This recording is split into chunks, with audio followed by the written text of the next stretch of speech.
তিনটা খাইছি, মিক্স বেরি একটা খাইছি, যেটা নাকি প্রোডাক্টের যে রেজাল্ট 100% রেজাল্ট আছে, তার জন্যই বিরজান মাঠ আমি করার জন্য প্রস্তুতি হাতে নিছি। তৃতীয়তে আমি দেখছি যে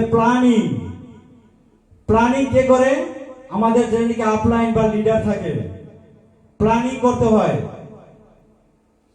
বহুত কনসেপ্ট আছে, বহুত কোম্পানি আছে আমাদের ভারতবর্ষে, কিন্তু সেই ভারতবর্ষের যত কোম্পানি আছে যেগুলা লিডার আমরা পাই, লিডারকে খুঁজ পাই না, আমরা জয়েনিং দেওয়া যায় কিন্তু খুঁজ পাই না।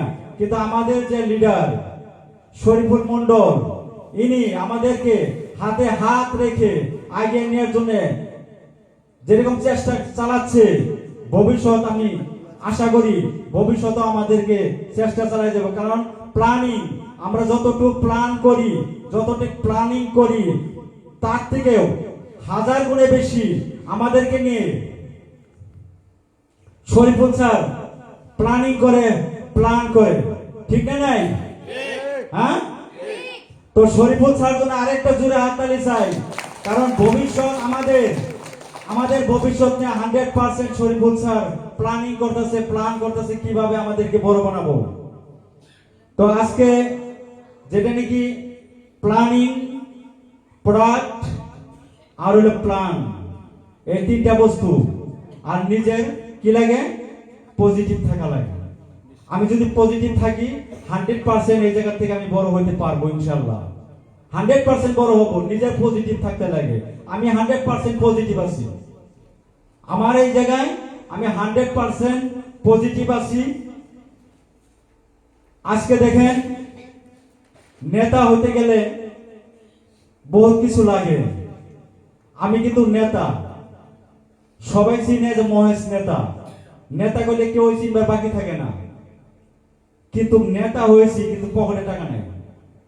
নেতা হয়েছি দেখি কিন্তু পকেটে আমার টাকা নাই। কিন্তু আজকে বিরজান মাঠের নেতা হয়েছি, মাসে 1.5 লাখ টাকার উপরে ইনকাম পাইতেছি। 19 বছর নেতা ছিলাম আমি, যে জায়গায় নেতা ছিলাম 19 বছর নেতাগিরি করছি, কিন্তু পকেটে টাকা ছিল না।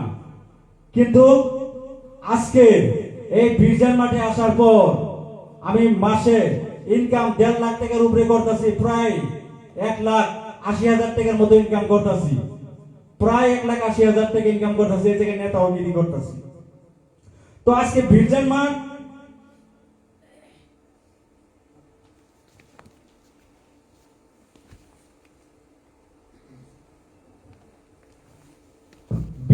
নিয়ে আমার বহু স্বপ্ন আছে।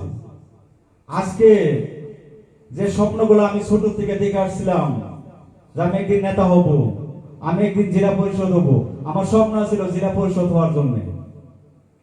আমি জেলা পরিষদের টিকিটও আমি দাবিদার করছিলাম, আর স্বপ্ন ছিল যে জেলা পরিষদ হব। যখন নাকি কোয়ালিফিকেশন ধরে দিল আমাকে, সরকার যখন নাকি কোয়ালিফিকেশন ধরে দিল, তখন আমি ব্যর্থ হয়ে গেলাম। 19 বছরের যে স্বপ্ন, আমার স্বপ্ন ডিসমিস হয়ে গেল, কারণ আমার কোয়ালিফিকেশন কম। যতটুকু আমার কোয়ালিফিকেশনের দরকার জেলা পরিষদ হওয়ার জন্য, আমার এই কোয়ালিফিকেশনটা আমার নাই, তার জন্য আমি ব্যর্থ হয়ে গেলাম। তো আমি যখন নাকি ব্যর্থ হয়ে গেলাম তখন আমি পরিকল্পনা করলাম যে আমার কিছু করা লাগে। কি করা লাগে? আমার বড় হইতে লাগবো, ছেলে মেয়ে বড় হইতেছে, কলেজে পড়ে, আমার বড় হওয়া লাগবেই। তখন আমি পরিকল্পনা করলাম যে আমি একটা ইন্ডাস্ট্রি দিব বাড়িতে। আমি ইন্ডাস্ট্রি দেওয়ার জন্য 4.5 লাখ টাকা খরচ করে বাড়িতে ইন্ডাস্ট্রি দিলাম। কিন্তু ইন্ডাস্ট্রি দেওয়ার পরেও আমি ব্যর্থ হয়ে গেলাম। ইন্ডাস্ট্রির যেন নাকি প্রোডাক্ট চলে না। 4.5 লাখ টাকা খরচ করছিলাম, প্রোডাক্ট চলে না। আর এমন একটা ইন্ডাস্ট্রি পাইছি আমি বিনা পয়সায়, 1600 টাকার বিনিময়ে এমন একটা ইন্ডাস্ট্রি পাইছি যার নাম নাকি বিরজান মাঠ। যে বিরজান মাঠে আজকে 1.5 লাখ 2 লাখ টাকা ইনকাম করতেছি।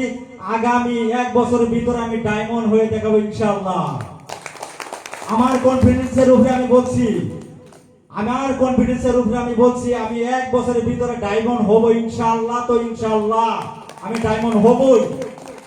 কেউই রাখতে পারবো না, যদি আল্লাহ আমার লগে সাথ দেয় আর আমাদের শরীফুল স্যার যদি আমার লোকের সাথ দেয়, ইনশাল্লাহ আমি ডায়মন্ড হবো ইনশাল্লাহ।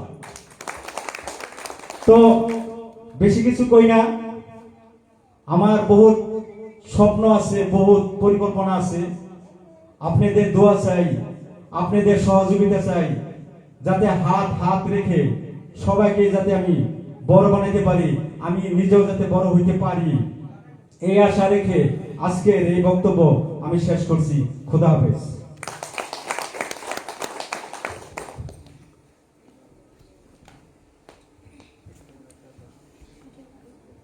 চলুন, কেমন লাগলো সবার? তালি কই। আজকে আমরা